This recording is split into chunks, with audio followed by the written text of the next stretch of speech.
एक police constable की कहानी जो आपको सोचने पर मजबूर कर देगी। इस कहानी की शुरुआत होती है पुलिस कांस्टेबल बलराम से, जो उत्तर प्रदेश के जिला गाजीपुर में अपनी नौकरी कर रहे थे। कांस्टेबल बलराम को पुलिस में शामिल हुए अभी सिर्फ 2 साल हुए थे। बलराम बहुत ही कर्मठशील और ईमानदार सिपाही थे।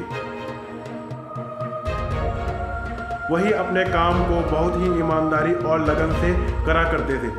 जिस थाने में कांस्टेबल बलराम तैनात थे, उस थाने में इंस्पेक्टर रतनपाल थे, जो कि बहुत ही गुस्सैल और घमंडी स्वभाव के व्यक्ति थे।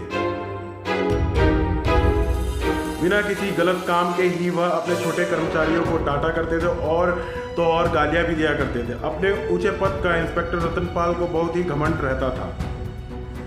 उनके साथ काम करने वाले सभी कांस्टेबल उनकी हरकतों से बहुत परेशान रहते थे, मगर सीनियर होने के नाते कुछ बोलते नहीं थे। एक दिन इंस्पेक्टर रतनपाल जब सुबह सुबह थाने पर आए तो कांस्टेबल बलराम अपने काम में व्यस्त होने के कारण खड़े नहीं हो पाए। यह देखकर इंस्पेक्टर साहब का तो गुस्सा 7वें आसमान पर पहुंच गया। उन्होंने बलराम को बहुत ही भला बुरा कहा। बलराम को तुच्छ श्रेणी का बोलकर इंस्पेक्टर साहब चले गए।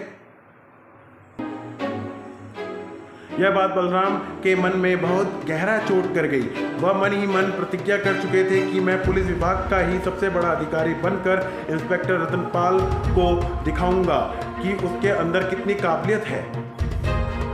2 साल ड्यूटी के साथ साथ जमकर पढ़ाई करने के बाद बलराम ने राज्य सिविल सेवा परीक्षा को पास कर लिया और अपर पुलिस अधीक्षक के पद पर उसी गाजीपुर जिले में तैनात हुआ। कांस्टेबल बलराम अब पुलिस विभाग में एक उच्च अधिकारी बन चुका था। एक दिन बलराम उसी थाने पर गया जहां पर वह जब कांस्टेबल था तब ड्यूटी करता था। इंस्पेक्टर रतनपाल बलराम को देखते ही दंग रह गए, लेकिन बलराम की तुलना में छोटे अधिकारी होने के नाते इंस्पेक्टर साहब खड़े होकर बलराम को सल्यूट मारे और अपनी कुर्सी पर बैठाकर खुद किनारे में खड़े हो गए। इंस्पेक्टर रतनपाल